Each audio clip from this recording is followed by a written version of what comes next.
What's up, guys? It is Jack and Jeff from MachineHunter.com, and we're doing a 5 facts today. Jeff, we're doing 5 facts in Assassin's Creed. Oh, God, flags.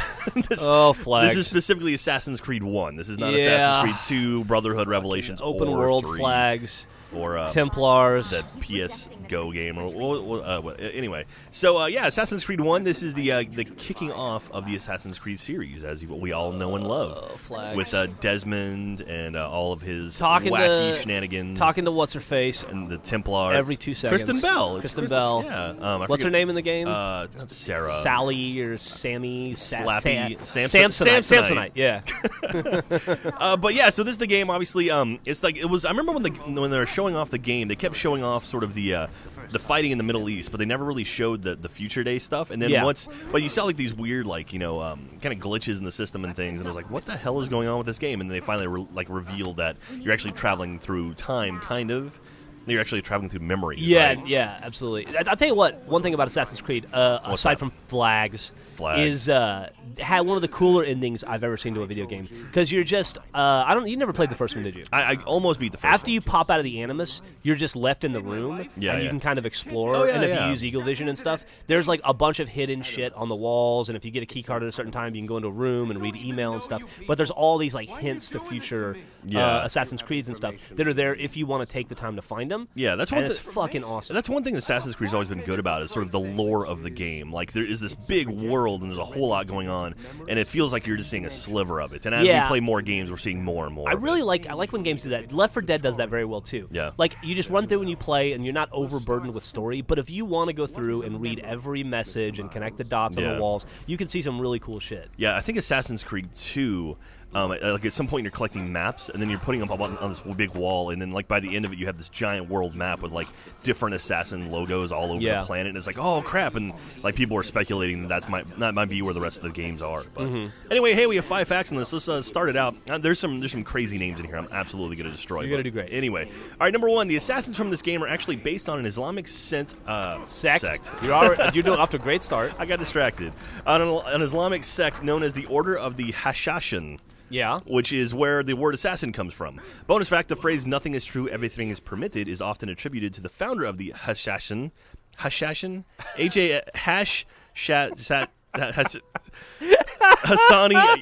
Saba. That guy said it. There we go. We're 1 down. We are 20% done with this 5 facts. You're great. You're doing great. Thank you. All right, according to voice actor Philip Shabazz, Altair was supposed to have a Middle Eastern accent until voice directors made a last-minute decision against it. After auditioning multiple times with a Middle Eastern accent and getting the job, a director told him to drop the accent entirely, causing Altair to have an American accent. Interesting. Altair. Yeah, that's not Desmond. crazy. Altair. Because what's his name? The guy who does the voice of everything is the voice of Altair. Of Desmond. Nolan North. Yeah, he's Altair. God, I keep getting it wrong. Desmond. Can I tell you something? What's that? I like. I have played almost all Assassin's Creeds. I like Altair better than Ezio. No. Yeah, absolutely. No way, Altair's dude. great. I love Ezio. Ezio's story is so good. Altair. It is funny because, like, in I'm keeping it original. I'm keeping it OG.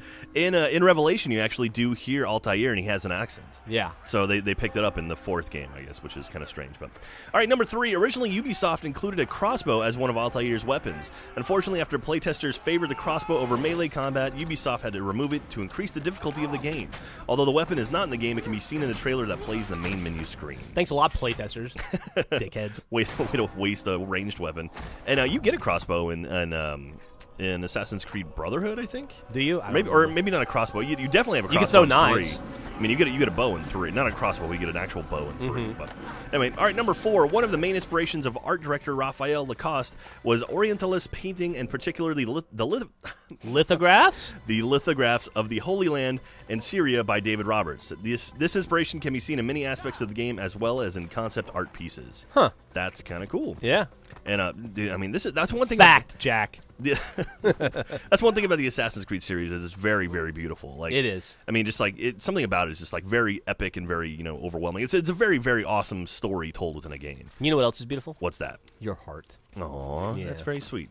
All right, and last but not least, according to the game manual for Assassin's Creed 2, the reason why Altair can't swim is because of a bug in the Animus software. While looking in the swimming section of the manual, a handwritten note reads, "Lucy, make sure to fix that annoying bug in the Animus 1.0 software, which prevents ancestors from swimming." 2 things. One, I just remembered Kristen Bell's name is Lucy, and it just came to me. Yeah. And that's a very clever way of that is pretty getting interesting. past that. Yeah, because in the first game, every time you touch water, you're oh pretty my god, much it's dead. the worst. But yeah, you definitely they fixed that in 2. You can jump off of the top of a 15-story building into a pile of hay. Yeah. But if you put your toe in water, you are dead instantly. Oh man, that is one thing. I love the idea that you can just launch off of a 300-foot building and it's right into a little 3-foot pile of hay and you're fine, no big deal. Yeah.